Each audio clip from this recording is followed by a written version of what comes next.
authentic sound of a Martin guitar. I mean, how delicious was that? Thank you, Richard. This is some authentic music on an authentic Martin guitar.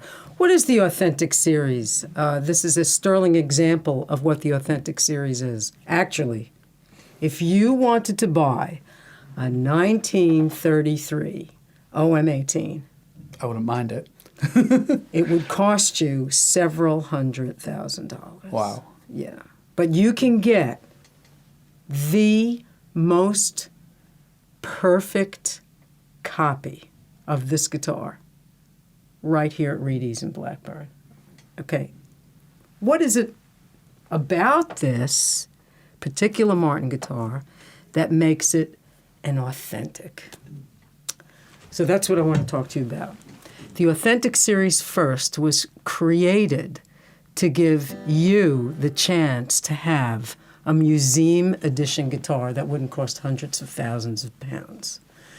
We have in the museum in Nazareth, Pennsylvania, examples of the most fantastic old Martins. Now, first, historically, the orchestra model, the OM, was designed in 1929 for a banjo player who wanted to play a guitar that would play like a banjo.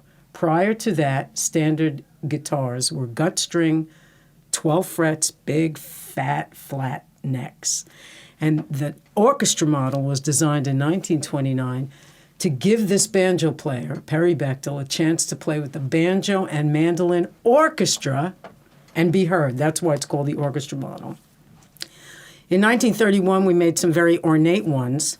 And in 1933, we made this gorgeous edition with mahogany back and sides. Not many of them were made.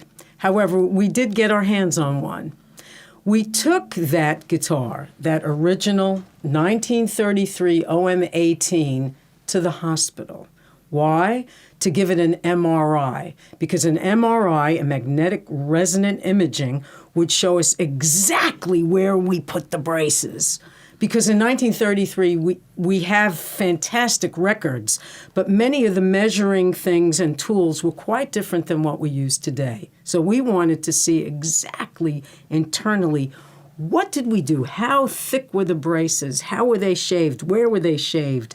So the Authentic series takes its template from the actual prototype of that particular guitar. So we took a 1933 OM18, found out where the braces were. Then we went into our archives. Now, Martin Guitar has been making guitars by hand in America for 183 years, and we have meticulous records. So we know exactly, Richard, how we made this guitar. We know how we did the finish. We know what kind of materials we used, what kind of glues we used. So the Authentic series said, okay, of course, naturally, it had to be done primarily in the custom shop. So is everything down to that level, yes, down to glues and all exactly. that stuff? So let's talk about that. First, let's talk about the materials. You have ebony, bridge, and fingerboard, okay?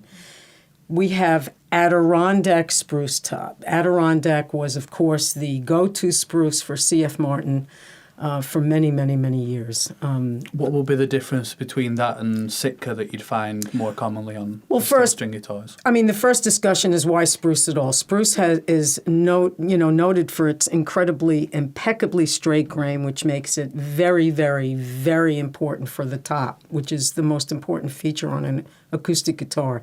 Sitka spruce is much more tight-grained. Sitka spruce is plentiful, it grows very quickly in a high altitude in the Pacific Northwest. Adirondack spruce, which is in the Adirondack mountain chain, not far from Pennsylvania, grows much slower and is actually a little bit wider grain and actually has a very different tonal response than Sitka. But more to the point, that this was the spruce we used to keep everything absolutely authentic. We had to use Adirondack.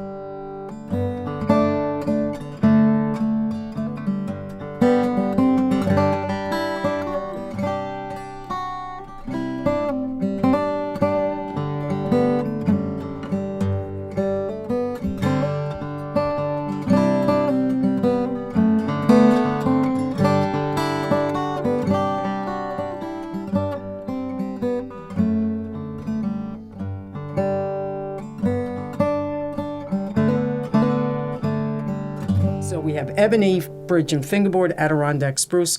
If you flip it over, Richard, you'll see that it's genuine South American mahogany, back and sides and neck.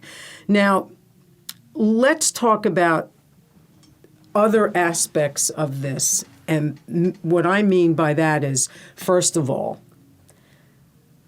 the braces that are inside, which is the key, were also Adirondack braces. Right, okay. And they were done in a particular kind of carving.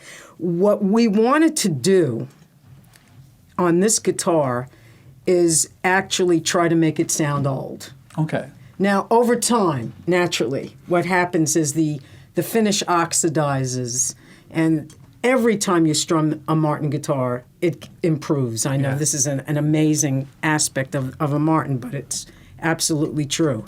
And that has to do with the finish. The finish is porous. It allows the wood to vibrate. Every time you strum it, it improves the tonal quality of the instrument. But how do you make a guitar sound old? How do you add years to a guitar? There is a process that many people are experimenting with called torrefication. Torrefication is when you take a piece of wood and you bake it in a special kind of oven that kind of removes the moisture and it takes all the moisture out of the wood that would normally happen over a period of 75 years. It's no oxygen in the oven, so otherwise the wood would burn. They're very special.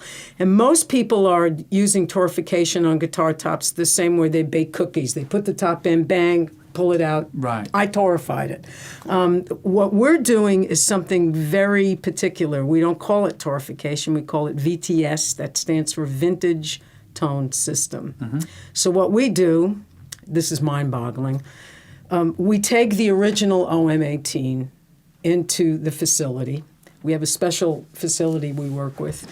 And then we take the new Adirondack top with the Adirondack braces that we're going to make for this guitar into the facility, and we bake it. We torrefy it, but we pull it out at intervals and look with a microscope Wow. to compare the molecular structure of the So top. even down to that detail.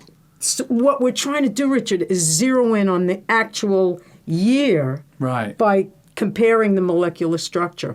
That's why the Authentic series are sounding. So from a different year, it would sound different. So Yeah, like the 1941 Authentics we torrefied so that it looks like the 41 D28. Okay, so that's the VTS, the Vintage Tone System. But there are other aspects. For example, now what we do with the frets is they're put in, they're sort of tapped in this way. But during this period in the 30s, we used to slide the frets in. Right, okay. They're called T-frets. Oh, yeah, these look different. Yes, so that's what that is. The glue we used in 1933 was hide glue. Okay. We use international wood glue on all the standard models. This has hide glue. There's a couple of other really cool things. Okay. This is called the barrel and the heel. If you compare this barrel and heel to a standard orchestra model or standard triple O or standard dreadnought, it's much, much thicker. Yeah. This is a very delicate barrel and heel. Remember that the Martin factory didn't have as many sort of regulated measurements. Now, we've used a lot of technology to make sure our measurements done by hand are perfect. But in those days, This is really slender. Exactly. Now, let's look at the headstock. This is, of course, we're using these fantastic Waverly tuners. But you see how rounded the headstock is? If you compare that to a standard Martin guitar, those corners Like are quite square. sharp. You know why that happened? Because the forms and the templates and the molds were being used for years. So the corners wore off. Exactly. Right. So this is, and you can see that someone said, well, where's the name of the guitar? It's stamped on the back, of course. You can see that. You see that, C.F. Martin? Now, the other aspect that I love about this is that the actual finish package, now we have, we've always used nitrocellulose lacquer, and that makes this incredibly porous finish that allows the wood to breathe and vibrate and be fabulous. But in the 30s, the lacquer package was a little bit different in terms of how we actually sanded it out. And I don't want to give away the farm, but I know where the bodies are buried. And I can tell you that it is a spectacular, very amazing historical way that we finished this guitar. And But secret. Yeah, it's a little bit of a secret for sure. But the pioneering aspects, I mean, we have somebody at the factory named Jeff Allen who pored over the historical content to find out exactly how we did it. And that's how we did this. So to me, for the price of the real old one that we have in the museum, or collectors, some lucky collectors have, because we didn't make many of these, you can have, for the price of one of the originals, you can buy 20 of these, at least. Yeah. So that makes the price tag look like a gift tag. In the end, however, it's all about the tone. And we've actually figured out a way to make them sound old. Yeah. So if you've never tried a Martin Authentic series, we all love this guitar. Yeah. 1933 OM18, gorgeous case, very spectacular tone. And this is, even notice, the saddle's the long, Yeah. it's glued in. All right. Okay. Yeah, it's a glued in bone saddle. This guitar is so resonant. I keep having to mute the strings because your voice is setting the guitar off. So, in conclusion, the Authentic series are truly authentic and give you the authentic tone.